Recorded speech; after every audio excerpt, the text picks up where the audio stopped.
How's everyone doing? This is part 3 to my journey to level 3 certification.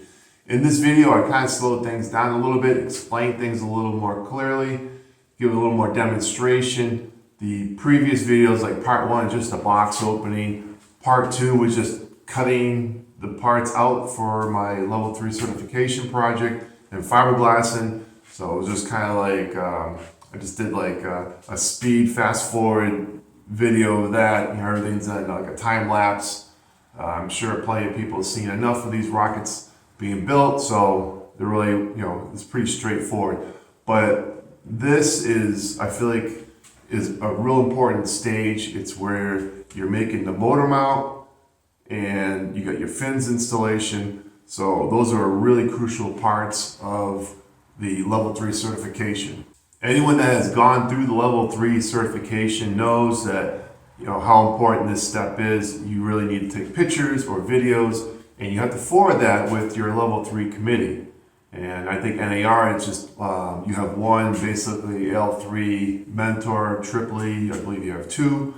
So this step is like, can really put the brakes on the project, because if you seal up the rocket and you do your internal fillets, and you put the aft ring in, you glue everything up, and you can't see what's inside there, you know, they may not like that, or I don't know what you would have to do at that point. You know, cut a hole, take a camera in there. I don't know. So so this step is super important to do right the first time and get those pictures or videos. Anyone that's looking to get to level 3 like myself, you know, I'm sure you're already, you know, if you're in the process or you're looking into it, you know, like I said, these steps are like super crucial.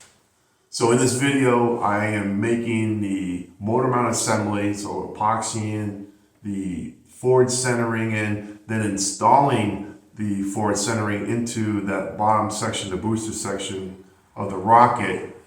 Then it's fin installation, and from there, I work on the upper section of the booster where I glue in the centering that holds the U-bolts for the recovery gear. Then I cover doing my internal fillets, my external fillets for the fins. And then the other part that I'm really learning through this level 3 journey is prep. And what that really means, you know, it's making sure your parts are bonded really well with the epoxy. And I mean, I've sanded and I've used alcohol to clean everything off, make sure everything's good. But I've learned that if you take it one step further, you know, you sand, use acetone, and then use alcohol after, that makes a super clean area for your epoxy to bond. And the stronger the bond, less chance of things breaking or something going wrong.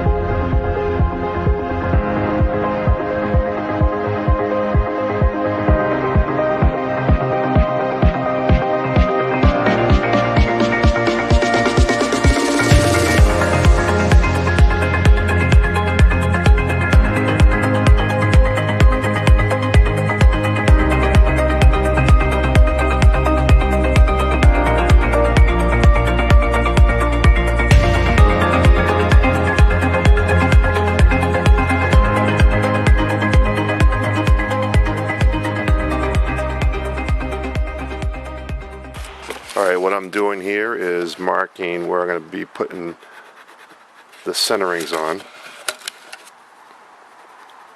So I'm just going to start with the aft end.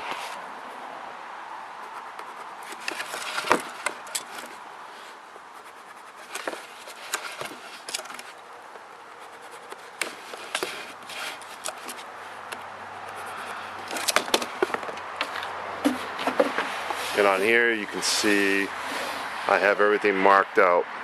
My coupler is coming down to this point to meet the topmost center ring.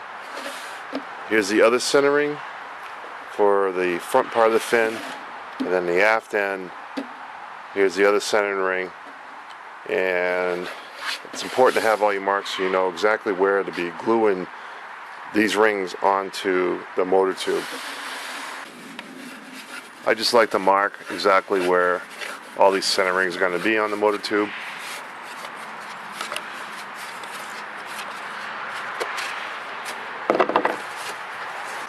Now I'm going to take this most front point of the center ring and measure out 12 inches.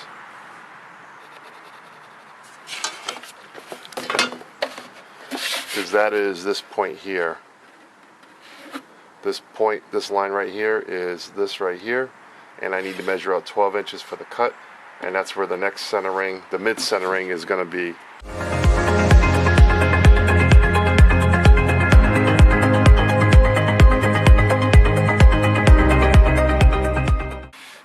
So very important when you go to draw these lines, make sure that the centering, see it's 12 inches from here to here. Make sure you don't bring the centering this side in and you're drawing a line like this. Now it's going to be too short, so just be careful where you're making your marks.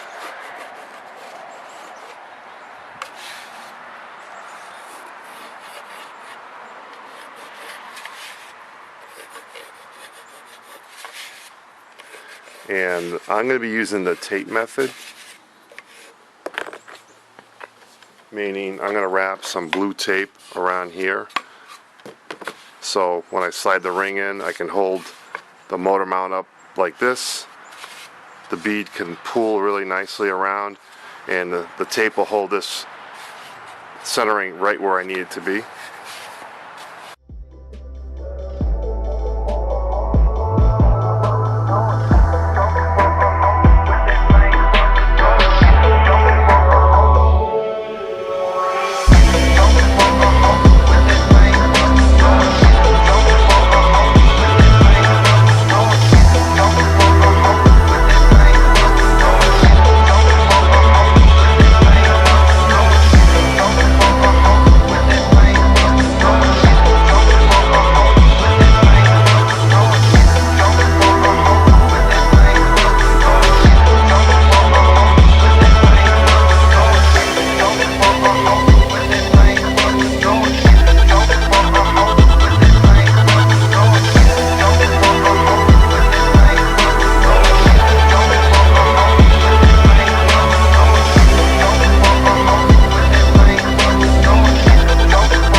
At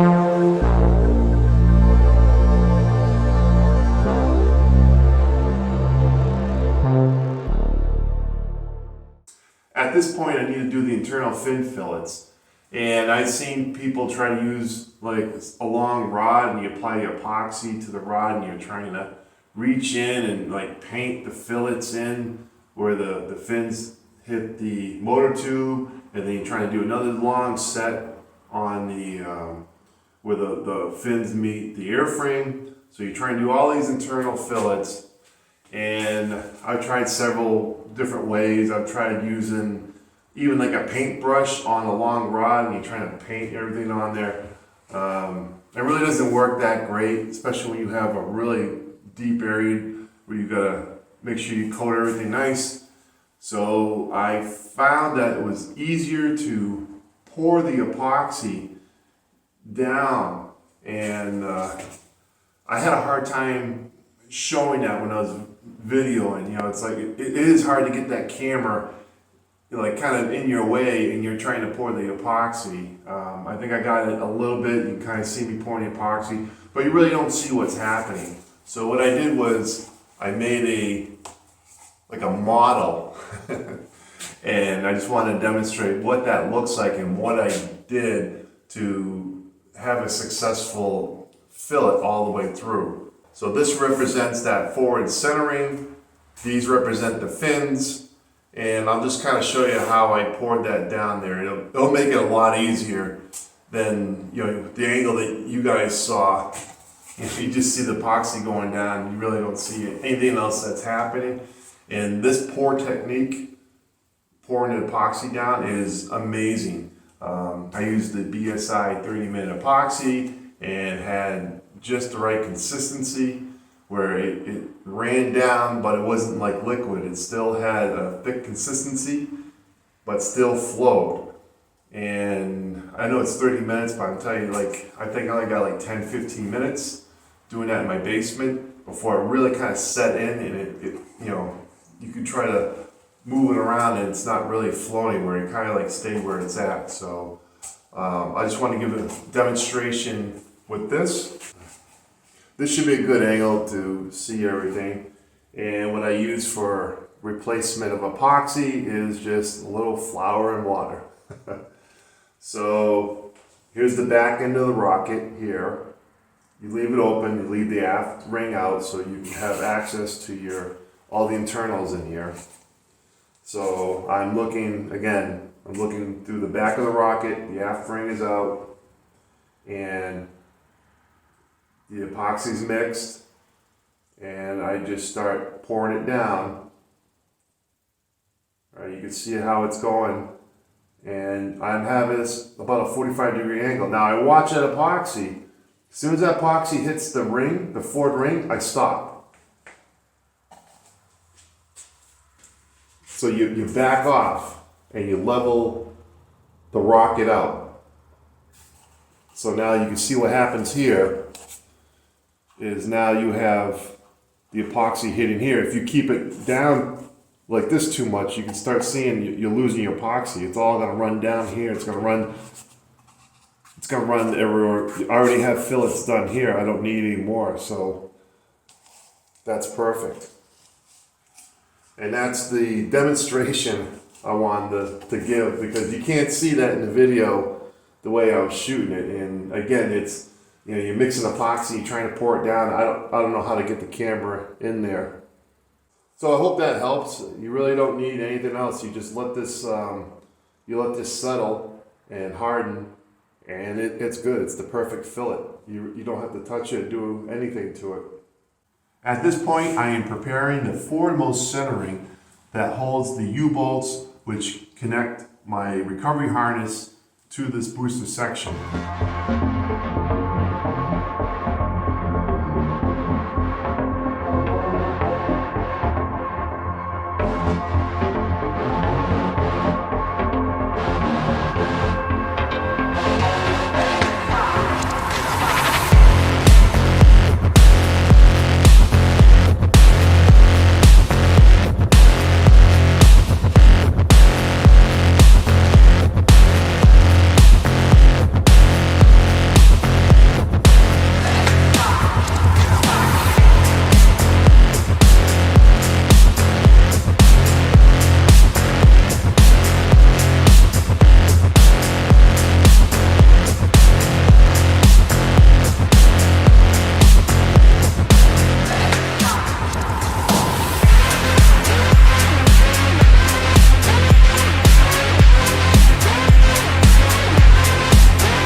I do this by leaving the motor mount tube long so I can glue that ring into or over the motor tube, and then to lock that all in I use the coupler. So the midsection where that meets the booster section, so I have a coupler there, and I using locks 7.5 inch coupler, and I use the stiffy tube inside, and I glue those together, slide those halfway into meeting that centering, and that really, you epoxy it all into place. That locks that ring in, and it's not going anywhere. I don't care. It takes something, I don't know, probably catastrophic for that to break loose. So not only is it glued to the motor tube, it's glued to the airframe, and then the coupler and the stiffy tube is epoxied down to that. And I also would run fillets, of course, after that.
Alright guys, next segment into this level 3 project, I'm going to put in all the fin fillets in, the outer ones.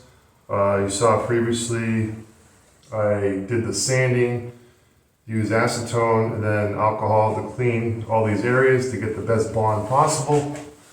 I don't know if you can see in there, but the T-nuts inside, I put a little piece of tape on. I'm going to secure that with the epoxy.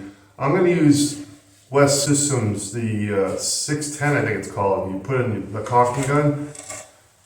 It's not supposed to be too running, so I'm going to secure a little better of a fillet area here in the back. And then, let's see if I can get in there. And then the motor tube inside, I need to get a fillet around there, and then on the outside, touching the centering down there. And then put a little piece of, or not a little piece, but a little gob of epoxy on each of the T-nuts, just to secure those. And same thing here. I have, I don't know if you can see in there, but yeah, there's a little blue tape. That's the cover, so in case I get messy with the epoxy, it doesn't run in a hole and pretty much ruin that T-nut. But that's the plan. It's a big glue session. First thing I need to do is get some tape off my fillet area.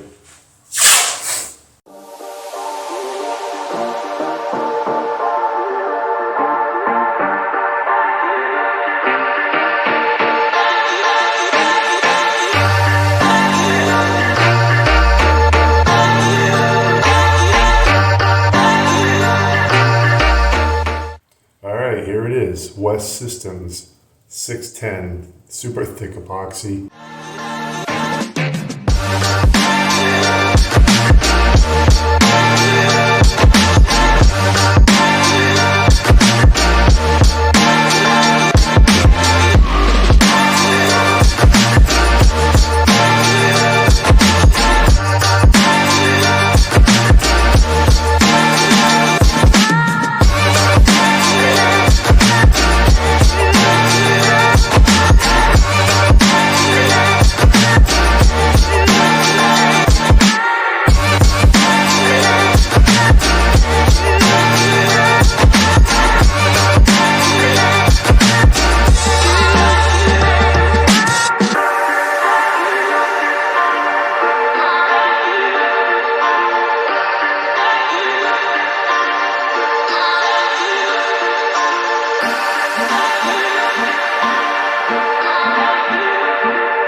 Thanks for watching part 3 of my journey to level 3 certification. Next video, part 4, will cover more of the electronics bay, building that, getting the couplers together, the vent band on, getting the sled, holes drilled for everything on the airframe, and getting some more of the recovery gear actually attached to everything. So that'll be the next part, and thanks again everyone, I appreciate it. Have a good day.